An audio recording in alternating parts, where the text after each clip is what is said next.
Hello viewers, আসসালামু আলাইকুম। আশা করি সবাই ভালো আছেন। আজকে আমি আপনাদেরকে দেখাবো কীভাবে আপনাদের হারিয়ে যাওয়া, চুরি হওয়া, নষ্ট হওয়া এবং ঠিকানা পরিবর্তন হওয়া আইডি কার্ডের জন্য কীভাবে রিইস্যুর আবেদন করবেন। তো ভিউয়ার্স, আপনারা যারা এই চ্যানেলে নতুন তারা অবশ্যই চ্যানেলটিকে সাবস্ক্রাইব করবেন। আর যারা অলরেডি সাবস্ক্রাইব করেছেন তাদেরকে অসংখ্য ধন্যবাদ। তো চলুন ভিউয়ার্স, ভিডিওটি শুরু করি। প্রথমে আপনারা ক্রোম ব্রাউজারটি ওপেন করবেন। ওপেন করার পর সার্চ বারে গিয়ে সার্চ করবেন এনআইডি সার্ভিস পোর্টাল। আমি এনআইডি সার্ভিস পোর্টাল লিখে সার্চ করতেছি। আপনারাও এনআইডি সার্ভিস পোর্টাল লিখে সার্চ করবেন। সার্চ করার পরে আপনারা এরকম একটি ইন্টারফেস দেখতে পারবেন। এখানে অনেকগুলো অপশন দেখতে পাচ্ছেন। তার মধ্যে আপনারা এনআইডি লগ ইন যে অপশনটি প্রথমে দেখতে পাচ্ছেন সেটিতে ক্লিক করবেন। সেটিতে ক্লিক করার পর আপনারা এই ধরনের একটি ইন্টারফেস দেখতে পারবেন। এখানে ইংলিশ ভার্সন হয়েছে। আমি এটিকে এখন বাংলা ভার্সন করে নেব। বাংলা করে নিলাম। তারপরে আপনারা এখানে দেখতে পাচ্ছেন যে আপনাদের যদি এনআইডি কার্ড থাকে তাহলে এখানে রেজিস্টার অপশনে ক্লিক করবেন। আর যারা নতুন তারা আবেদন করুন সেখানে ক্লিক করবেন। আমার যেহেতু এনআইডি কার্ড আছে সেক্ষেত্রে আমি রেজিস্টার অপশনে ক্লিক করলাম। তারপরে আপনারা এই ধরনের একটি ইন্টারফেস দেখতে পারবেন। এখানে আপনার জাতীয় পরিচয়পত্র নাম্বারটি প্রথমে বসিয়ে দিবেন। আমি আমার জাতীয় পরিচয়পত্র নাম্বারটি সুন্দরভাবে বসিয়ে দিচ্ছি। এটি বসিয়ে দেওয়া হয়ে গেলে তারপরে আপনারা যেটি করবেন, এখানে জন্ম তারিখ দেওয়া আছে, আপনারা আপনার এনআইডি কার্ড অনুযায়ী জন্ম তারিখটি সুন্দরভাবে বসিয়ে দিবেন। আমি আমার জন্ম তারিখটি এখানে বসিয়ে দিচ্ছি। এখানে ভুল করলে কিন্তু এনআইডি কার্ডের পরবর্তী ধাপে যাওয়া সম্ভব হবে না। তাই আপনারা সঠিকভাবে এটি বসিয়ে দিবেন। তারপরে যেটি দেখতে পাচ্ছেন এখানে একটি ক্যাপচা দেওয়া আছে। ক্যাপচাটি সুন্দরভাবে দেখে পূরণ করবেন।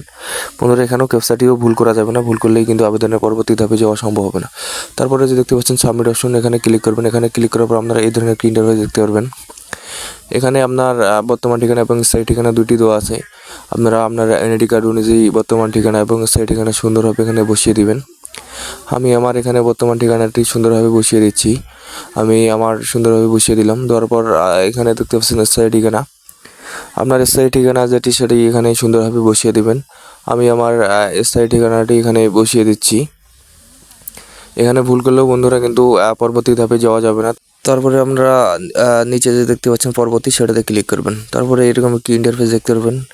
এখানে আপনার মোবাইল নাম্বারটি সুন্দরভাবে বসিয়ে দিবেন। মোবাইল নাম্বারটি বসিয়ে দিলে এখানে আপনার কোনো একটা ওটিপি কোড যাবে, সুসংখ্যার ভেরিফিকেশন কোড। আমি আমার মোবাইল নাম্বারটি সুন্দরভাবে বসিয়ে দিচ্ছি। যে মোবাইল নাম্বারটি সচল থাকে আপনারা সেই নাম্বারটি এখানে বসিয়ে দিবেন। বসিয়ে দেওয়ার পর আপনারা যেটি করবেন, আপনাদের নিচে দেখতে পাচ্ছেন যে বার্তা পাঠান সেই অপশনটিতে ক্লিক করবেন। এটাতে ক্লিক করার পর একটু সময় অপেক্ষা নেবেই, যেহেতু অনেক ক্ষেত্রে সার্ভারের সমস্যা থাকে। তারপরে আপনারা এইরকম একটি ইন্টারফেস দেখতে পারবেন। এখানে দেখতে পাচ্ছেন যে যাচাইকরণ কোডটি দিন। এখানে আপনার ফোনে যে 6 সংখ্যার ওটিপি কোডটা গেছে সেই সংখ্যাটি এখানে বসিয়ে দিবেন। আমার ফোনে অলরেডি চলে আসছে। আমি আমার 6 সংখ্যার ওটিপি কোডটা এখন এখানে বসিয়ে দিব। আপনার ফোনে যাওয়ার পর আপনারাও ঠিক আপনার ফোনে যাওয়া মেসেজটি দেখে সুন্দরভাবে বসিয়ে দিবেন। দেওয়ার পরে নিচে যে দেখতে পাচ্ছেন বহাল, সেই অপশনটিতে ক্লিক করবেন। ওখানে ক্লিক করার পর আপনারা এইরকম কি ইন্টারফেস দেখতে পারবেন। এখানে একটি কিউআর কোড আছে। এটি আপনার মোবাইল এনআইডি ওয়ালেটের মাধ্যমে স্ক্যান করে নিয়ে তারপরে আপনারা আপনার যে প্রার্থী আছে সেই প্রার্থীর ফেস স্ক্যান করে নেবেন। ফেস স্ক্যান করার জন্য আপনারা প্রথমে আপনার ফোনে থাকা এনআইডি ওয়ালেট নামে যে অ্যাপসটি আছে সেটি ওপেন করবেন। ওপেন করার পর কম্পিউটারে থাকা যে কিউআর কোডটি আছে সেটি স্ক্যান করে নেবেন। স্ক্যান করে নেওয়ার পর আপনার প্রার্থীর ফেসটি ঠিকঠাকভাবে স্ক্যান করে নেবেন। আমিও আমার ফেসটি স্ক্যান করে নিচ্ছি। স্ক্যান করা শেষ হয়ে গেলে আপনারা যে এখানে ওকে অপশনটি দেখতে পাচ্ছেন, ঠিক ওকে অপশনে ক্লিক করবেন। ওকে অপশনে ক্লিক করার পর আপনারা এরকম একটি ইন্টারফেস দেখতে পারবেন। এখানে আপনার নাম এবং বিস্তারিত এখানে দেওয়া থাকবে। যেহেতু আমার একটু সার্ভার সমস্যা, এখানে একটু ঠিকঠাকভাবে দেখা যাচ্ছে না। তারপর এখানে দেখতে পাচ্ছেন সেট পাসওয়ার্ড, আর এখানে দেখতে পাচ্ছেন এগিয়ে যান। আমি এগিয়ে যানে ক্লিক করলাম।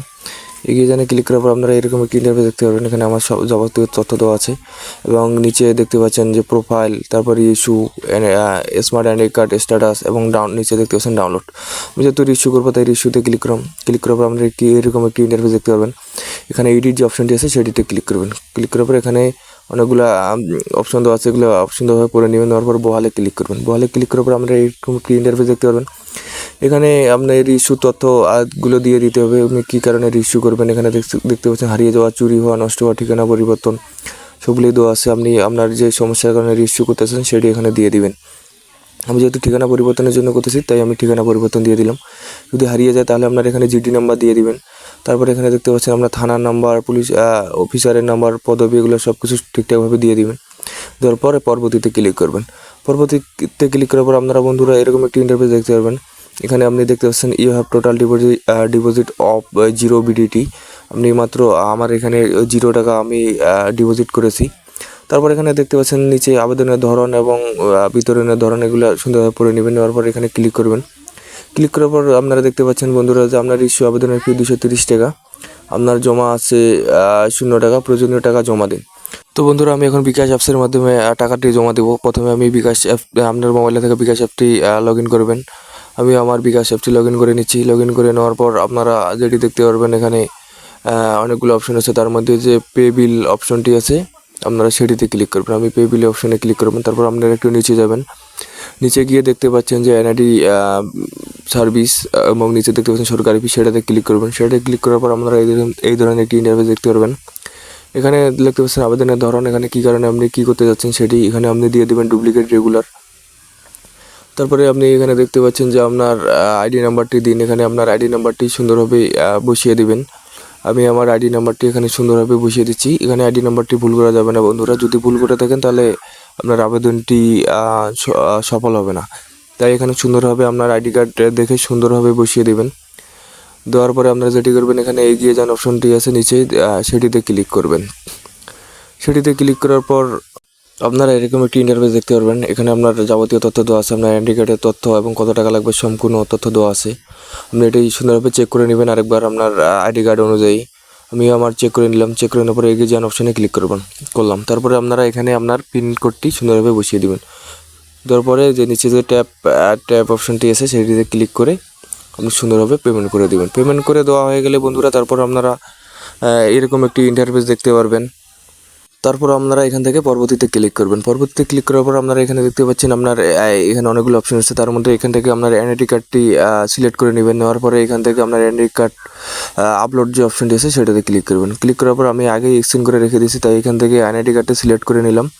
সিলেক্ট করে নেওয়ার পর এটা আমি সিলেক্ট করে নিলাম। নেওয়ার পর আমি এখানে আপলোড করে দিলাম। বন্ধুরা আপলোড করা হয়ে গেলে আপনারা যেটি করবেন এখন পরবর্তী অপশনে ক্লিক করবেন। পরবর্তীতে ক্লিক করার পর আপনাদের এরকম একটি ইন্টারফেস দেখতে পারেন।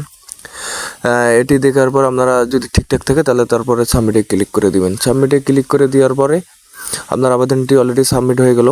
তারপরে আপনি যেটি করবেন আবেদনপত্রটি ডাউনলোড করবেন, তার জন্য রিইস্যুতে ক্লিক করবেন। রিইস্যুতে ক্লিক করার পর আপনারা এখান থেকে ডাউনলোড অপশনে ক্লিক করবেন। ডাউনলোড অপশনে ক্লিক করার পর আপনার আবেদনপত্রটি এখান থেকে ডাউনলোড হয়ে যাবে বন্ধুরা। আপনারা এখান থেকে আবেদনপত্রটি ডাউনলোড করে নিয়ে আপনার নিকটস্থ যে নির্বাচন অফিস আছে সেখানে জমা দিয়ে দেবেন।